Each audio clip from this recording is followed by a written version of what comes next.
Quick reality check. Measles is back, flu is surging, whooping cough is hospitalizing babies. I'm Neighborhood Doc B, board certified family medicine doctor.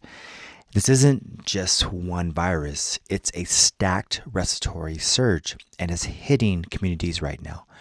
Here's the part nobody's saying. These are all preventable, but only if we actually use prevention.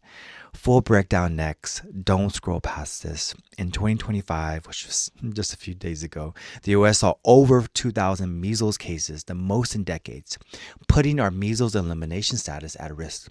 Measles spreads like smoke, but MMR works if enough people get it. Check this out.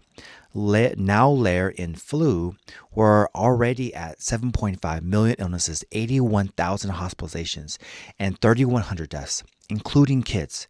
Hospitalizations nearly doubled in a single week. That's wild. And here's the part people are missing. Whooping cough is back too.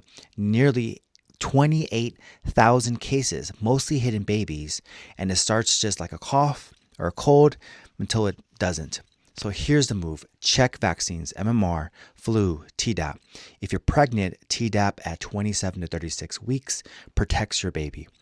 Trouble breathing, blue lips, nonstop cough equals get seen soon.